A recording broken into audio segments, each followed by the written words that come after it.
Nadidinig ko yung sigawan ng tao. Woo! Yung ganyan-ganyan pa. Sabi ko, oh my God, oh my God. Direk, hindi ko po kaya, Direk. Sabi niya, naku, hindi na po pwede. Direk, hindi po ako makakalabas talaga, hindi po ako makakasayaw. Pakap na naman. And then another schedule, another Friday, yun na, pinagalitan na ako noon. Ito, nasa kontrata to. Yun na yung mga sabi sa akin.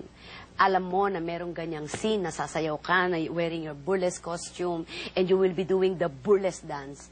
Hindi na pwede ito, malaki na natatalo ng producer. Nagigilty naman ako, pero madali salita, pinagalitan na ako. We will do it tonight, whether you like it or not. Okay. Ganun ang sabi ni Celso Kid. Binigyan na naman ako ng alak. Sabi ko, Diyos ko, mama ko naman walang kibo. Kaya mama ko, para bang paano ba to? Okay. Sabi ko, tas inom ako. Tapos sinasike ko yung sarili ko, parang ganito gagawin ko, ganitong gagawin ko, ganyan-ganyan. Ayan na, tapos na yung show, di ako na. Ready na lahat. Oo, in 30 minutes, ha? Kasi lalabas na yung, hindi namin papalabas yung mga tao. This is it. Nandun na ako sa gilid. Sabi ko, Diyos ko, naiiyak-iyak ako, hindi ko alam gagawin ko talaga. Pero nung sinabi, ready na si Vilma! Sabi ganon. Tapos tinatanong ako, sabi ko, Diyos ko, sabi ko, bahala ka na. Sabi ko ganyan, biglang rolling! Yan na yan eh, di ba? Rolling na yung camera. Camera 1, 2, 3, 4! Rolling. Biglang dinig ko, action! Kasi nandun si Direk sa taas. Alam mo, yun yung tinatawag na suicide. Parang anything goes. Parang bang paglabas ko rito, bahala na kung ano mangyari. Hala, paglabas ko, sayaw, sige, hala. Sigawan yung isa doon, sumisigaw, lapit ako sa kanya.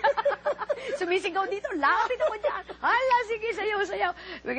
Sisigawan din yung mga tao. Hanggat hindi niya kinakat, basta't nakasike na yung utak ko na, I will just do my best. Dance ko, ano yung pinag-aralan ko. Kasi iba yung sayaw eh, burlesque dance talaga. Right. It's not the Hawaiian thing. So, hala, sige, sayaw. Palakpak, ngiti, ganyan. Tapos siguro, kinuna ni Direk yun for about, for about mga 10 minutes straight. Yun. Tapos nun, cut na lahat. Balik ako, alam mo, para akong sinuntok. Yung ganun bang suntok na, nagawa ko ba yun? Parang, ano nangyari? Wala kang alam. Parang sinapian. Parang ano nangyari, yun. So, after doon, Direk was congratulating me and the producer. But the rest of the scene, the rest of the shots, in that particular scene, wala nang tao. Yung close-up dito sa bewang, close-up sa legs, wala nang tao. It's just yung first encounter lang ng buong dance, yun yung meron. But yung mga close-up, wala nang tao noon. So, very memorable. Kasi wala na, memorable. Very memorable. And that was, also, that was the turning point of my career. I know. From Sweet Sweet. Why did you decide? Bakit nag-decision ka? Hindi naman ako. Sinabi lang nila na dapat daw. Sila William Larry. Okay. Sila William Larry. Because I was going to ask you, why did you do the film? Yeah, because they asked me to do it para daw kailangan daw makitaan naman. Kasi tama na raw yung love team. Sabi, enough. Hindi, tsaka yung pagiging actress. At babae. You have the body, show it. And it's a Celso Ad Castillo film. So it's not a bomba film. Okay. Ang ganda ng istorya. So, ano pang hahanapin mo? So, parang ang feeling nila, parang break mo to. Okay. Show them that you're an actress. And you were evolving as an actress. Yeah, hindi ka na yung sweetie thing. Kasi wala kang choice but to at least invent yourself. Kailangan mag-invento ka ng iba. And for this movie, nanalo ka ng Best Actress sa Metro Manila Film Festival na napaka-controversial. Yes. Because a few days after the festival, binabawi ang mga awards. You're feeling during the time? Actually, ito yung away, di ba? Yeah, yung nag-away si Lino Broca at si Rolando Tino. Okay. Nagbatuhan na sapatos. What was that?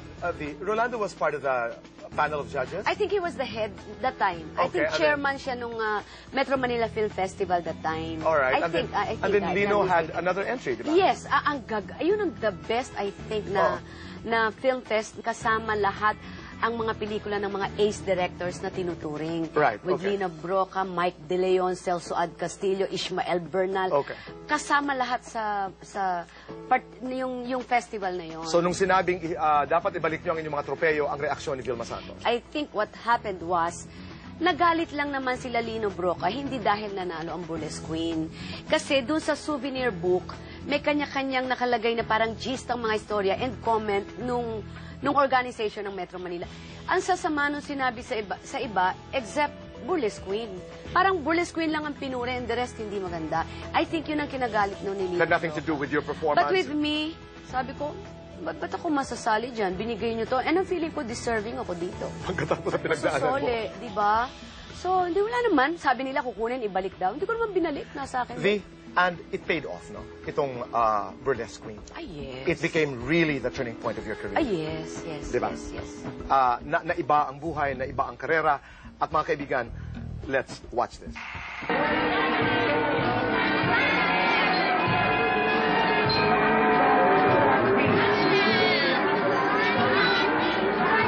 Siguro, akala mo sa mga babaeng taga Maynilang katulad ko, easy girl. Madaling ligawan, madaling pasagutin. Tulad ngayon, siguro akala mo easy girl ako porque ako nagaya sa'yo rito, no? Paano makakasunod ang isang anak sa hilig ng kanyang magulang? Kung ito'y wala sa kanyang piling. Wala akong nalalamang pinagmanahan ko ng aking kakayahan sa musika. Kundi sina Tia Beatriz at Tia Miguela.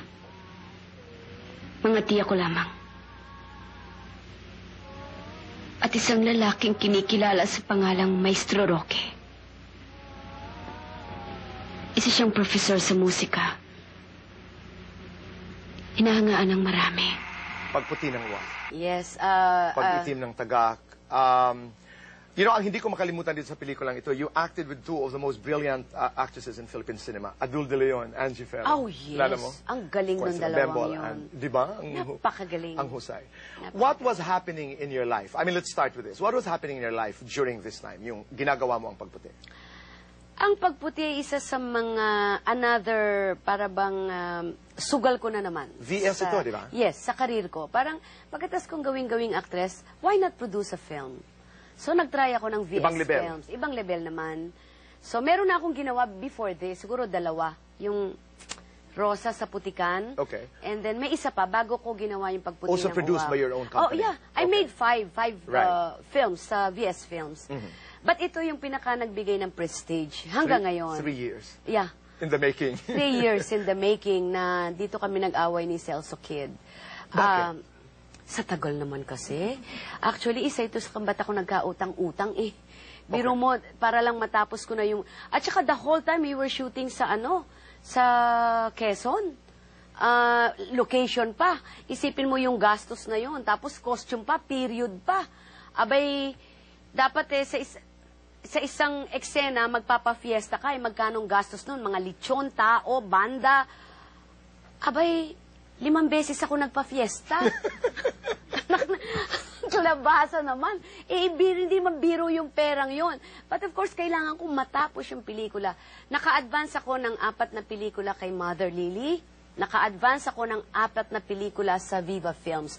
Kinuha ko na yung sweldo ko doon. Hindi ko pa ginagawa. So, 8 films yun. Para ma-finance mo lang. Ma-finance ko lang yung pagputi ng Uwak na 3 years in the making. So, nabaon ka talaga sa utang dito? Sobra. At saka naloko kami.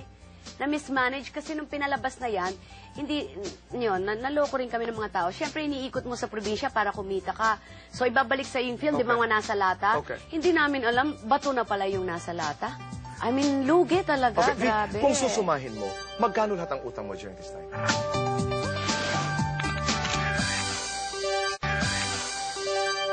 Grabe. Kung susumahin mo, magkano lahat ang utang mo during this time? This is a very inspiring story. During that time, Oh, you ito, mean? yung 5 pelikula na ginawa mo under VS Films. Siguro that time, may utang ako ng mga 5 milyon. And that was a big amount of money. Of yes. course, that time. 5 During million. that time, So, oo. paano mo binayaran ito? Abay, di pinagtrabahuhan ko ng saradong mata. Wala akong choice, acceptance. Wala akong choice. So, yung 4 na advance sa Viva